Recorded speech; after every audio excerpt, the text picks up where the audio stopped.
اللہ تعالیٰ نے انسانیت کی ہدایت و رہنمائی کے لیے انبیاء کا سلسلہ جاری فرمایا تھا، اور یہ سلسلہ 1,24,000 کم و بیش انبیاء پر مشتمل تھا۔ آخر میں حضور صلی اللہ علیہ وسلم کو بعوث فرما کر نبوت کا سلسلہ مکمل فرما دیا۔ حضور صلی اللہ علیہ وسلم جس معاشرے کی اصلاح کے لیے مبعوث فرمائے گئے، وہ دنیا کا ایسا پسترین معاشرہ تھا کہ کوئی ایسی خرابی نہیں جو اس میں نہ پائی گئی ہو۔ انسان کی اخلاقی قدریں انتہائی حد تک گر چکی تھی، امن و امان بالکل نابید تھا، معاشری بدحالی آخری حدود کو چھو رہی تھی، انسانیت نام کی کوئی چیز اس معاشرے میں موجود نہیں تھی۔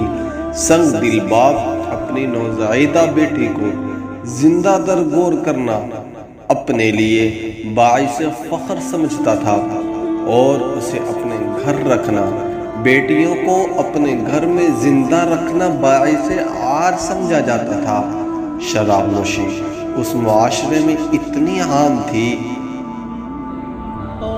کہ جب بھی بچہ پیدا ہوتا تو اس کے حلق میں سب سے پہلا قطرہ شراب کا ٹپکایا جاتا تھا۔ بنو خزاعہ قبیلے کا ایک سردار تھا، شراب کا بہت عادی تھا، بیت اللہ کا متولی تھا، بیت اللہ کا چابی بردار تھا۔ ایک دفعہ اس کو شراب کی ضرورت پڑ گئی، لیکن شراب مل نہیں رہی تھی۔ قریش قبیلے کے سردار کے پاس گیا۔ قریش قبیلے کے سردار کے پاس ایک مٹکا شراب کا پڑا ہوا تھا، چنانچہ اس شرابی نے یہ کہا کہ مجھے مٹکا شراب کا دے دو۔ قریش خاندان کے قریش قبیلے کے سردار نے اسے کہا کہ مٹکا تو میں آپ کو دے دوں گا شراب کا، لیکن اس کے بدلے میں آپ کو مجھے بیت اللہ کی چابیاں دینی ہوں گی، بیت اللہ کا متولی مجھے بنانا ہوگا۔ چنانچہ بنو خزاعہ قبیلے کے سردار نے ایک مٹکا شراب کی خاطر بیت اللہ کو بیچ دیا، بیت اللہ کا متولی اس شخص کو بنا دیا۔ شراب نوشی اس قدر اس معاشرے میں پائی جاتی تھی، اور امن و امان اس قدر ناگفتگا تھا کہ مکہ مکرمہ کے قریب اوقاس بازار لگایا جاتا تھا۔ ایک شخص بازار کے اندر ٹانگیں پھیلا کر بیٹھ گیا، خام خام میں سب لوگوں کو چیلنج کر دیا، یہ کہا کہ ہے کوئی جو میری ٹانگوں کو موڑ سکے؟ لوگ بڑے حیران کہ نہ کوئی بات ہے نہ کوئی وجہ ہے، خام خام میں بیٹھ گیا ہے اور لوگوں سے کہہ رہا ہے کہ ہے کوئی جو میری ٹانگوں کو موڑ سکے۔ ایک شخص کو بڑا غصہ آیا کہ بلا وجہ ہمیں یہ دھمکیاں دے رہا ہے، ہمیں چیلنج کر رہا ہے۔ اس شخص نے کلہاڑا لیا اور اس کی ٹانگوں کے 2 ٹکڑے کر دیے۔ ٹانگوں کو موڑ تو نہیں سکا، لیکن ٹانگوں کے 2 ٹکڑے کر کے ان کو جدا جدا کر دیا۔ پھر اس بندے کے قبیلے والوں نے اس شخص کو مارنا قتل کر دیا، اس کے قبیلے والوں نے اس کو قتل کرنا شروع کر دیا۔ بلا مبالغہ 100 سال تک یہ لڑائی جاری رہی۔ وجہ کیا تھی؟ وجہ صرف یہ ایک بات تھی کہ ہے کوئی شخص جو میری ٹانگوں کو موڑ کر دکھا دے۔ امن و امان اس قدر نابید تھا، ناگفتگا تھا۔ فحاشی، بے حیائی جو اس وقت آخری درجے کو پہنچ چکی ہے، لیکن میں یوں کہوں کہ عرب معاشرے میں اس سے کہیں زیادہ پائی جاتی تھی۔ اس زمانے میں بدکار عورت اپنے گھروں میں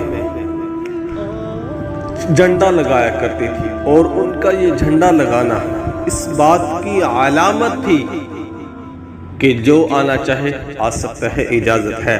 معاشی بدحالی اتنی کمزور تھی کہ گھاس کھانا اور جانوروں کی چمڑی کھانا، پتے کھانا اور مردار گوشت کھانا ان کا معمول بن چکا تھا، اور وہ معاشرہ معاشرتی اعتبار سے اقوام عالم میں اتنا گر چکا تھا کہ کیسر اور کسرا 2 معزز حکومتیں تھیں۔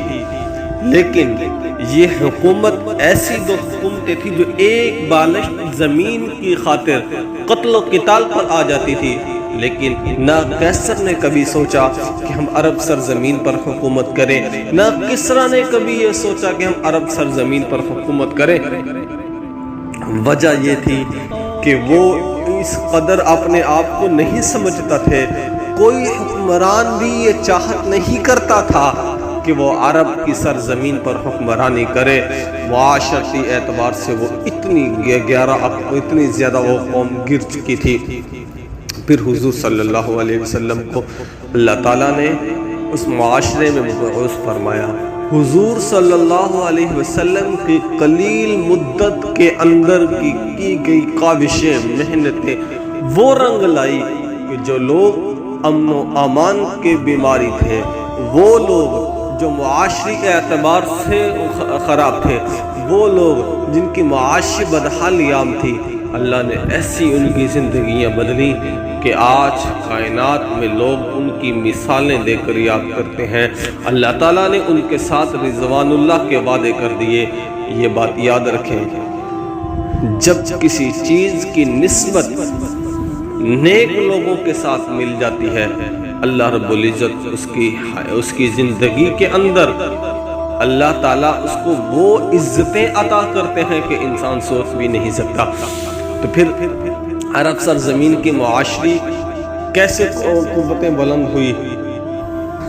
عدی بن حاتم رضی اللہ تعالی عنہ فرماتے ہیں کہ میں حضور صلی اللہ علیہ وسلم کے پاس بیٹھا ہوا تھا کہ ایک شخص آیا اور آ کر کہنے لگا، یا رسول اللہ، گھر کے حالات بہت ناساز ہے، بہت کمزور حالات ہے، گھر میں کھانے کے لیے روٹی نہیں ہے، پینے کے لیے پانی نہیں ہے، پہننے کے لیے کپڑا نہیں ہے، ایسی معاشی بدحالی ہو چکی ہے، ایسی معاشری۔ تو حضور صلی اللہ علیہ وسلم نے فرمایا، عدی، اگر اللہ تعالیٰ نے تجھے اتنی زندگی دی کہ تو زندہ رہ سکے، تو دیکھے گا کہ ایک وقت ایسا آئے گا کہ یہی عرب کی سرزمین ہوگی، لوگ ہتھیلی میں سونا لے کر بازاروں میں کھڑے ہوں گے اور یہ کہہ رہے ہوں گے کہ ہے کوئی جو مجھ سے زکوٰۃ کا یہ سونا وصول کر لے، میں زکوٰۃ کی ادائیگی کرنا چاہتا ہوں۔ اتنی اللہ تعالیٰ فراوانی دے دیں گے۔ حضرت عدی بن حاتم رضی اللہ تعالی عنہ فرماتے ہیں کہ میں نے پھر یہ حالات اپنی آنکھوں سے دیکھے کہ ایک شخص کھڑا ہو گیا ہاتھ میں سونا لیے ہوئے اور زور زور سے پکار رہا تھا کہ ہے کوئی جو مجھ سے یہ سونا وصول کر لے، میں زکوٰۃ کی ادائیگی کرنا چاہتا ہوں۔ حضرت عدی بن حاتم رضی اللہ تعالی عنہ فرماتے ہیں کہ میں حضور صلی اللہ علیہ وسلم کے پاس موجود تھا، شخص آ کے کہنے لگا، یا رسول اللہ، ہمارے علاقے کے حالات کچھ ٹھیک نہیں ہے، لوگوں نے وہاں پر ڈاکے ڈالنے شروع کر لیے ہیں، چوری اتنی عام ہو چکی ہے کہ جو چیز بھی ہم محفوظ رکھیں وہ صبح سویرے ہمیں نہیں ملتی۔ حضور صلی اللہ علیہ وسلم نے فرمایا، عدی، اگر اللہ نے تجھے اتنی زندگی دی تو تو دیکھے گا کہ امن و امان اس قدر ہو چکا ہوگا کہ پیدل چلنے والی خاتون کا بھی کوئی بال بھی باقی نہیں کر سکے گا۔ حضرت عدی رضی اللہ تعالی عنہ فرماتے ہیں کہ میں نے پھر دیکھا کہ حرا مقام سے ایک عورت چلی جس نے اپنے اونٹ کو زیورات سے لادا ہوا تھا اور وہ عرب سرزمین پر آئی۔ میں نے اس سے پوچھا کہ آپ نے اتنا لمبا جو سفر کیا، 1 مہینے کی یہ مسافت بنتی ہے، تو آپ کو راستے میں کتنی دشواریوں کا سامنا کرنا پڑا، لوٹ مار سے کیسے بچے، راستے میں کتنے بیابان تھے، کتنے جنگل تھے، آپ کو ان سے گزرنا پڑا۔ تو وہ عورت کہنے لگی، عدی، میں نے حرا مقام سے لے کر عرب سرزمین تک تمام لوگوں کو ایسا پایا جیسے ایک ماں کے بیٹے تھے، امن و امان اس قدر بحال ہو چکا تھا۔ اور پھر معاشری اعتبار سے بھی وہ تمام اقوام عالم میں انسانیت کے لیے مثال پیش ہوئی، اور معاشی اللہ تعالیٰ نے ایسی ان کو فراوانی دی کہ ایک دفعہ ہارون الرشید کے دربار لگا ہوا تھا، وہاں بیٹھے ہوئے تھے، اس نے آسمان کی طرف دیکھا کہ بادل اپنے ادھر سے جا رہا ہے، بارش کا بادل ہے، اور اس کے سر کے اوپر سے گزرا۔ تو ہارون الرشید نے بادل کو مخاطب کر کے کہا سیری حیث ما شئت ان تسیری انما یأتینی خراجک، اے بادل تو جہاں چاہتا ہے تو برس لے، لیکن تیرے پانی سے سیراب ہونے والی زمین کا عشر وہ ہمارے پاس ہی آنا ہے۔ اللہ تعالیٰ نے اتنی زیادہ فراوانی دے دی تھی، مالی اعتبار سے بھی، معاشی اعتبار سے بھی، معاشرتی اعتبار سے بھی، معاشی اعتبار سے بھی، امن و امان بھی اللہ تعالیٰ نے اتنا زیادہ دے دیا۔ یہ حضور صلی اللہ علیہ وسلم کی قلیل مدت کے اندر کی گئی محنت ایسی رنگ لائی کہ آج دنیا ان کو صحابہ اکرام کے نام کیسے یاد کرتی ہے۔ اللہ تعالیٰ ہمیں ان اصحاب کی زندگی کے مطابق زندگی گزارنے کی توفیق عطا فرمائے۔ وما علینا الا البلاغ المبین۔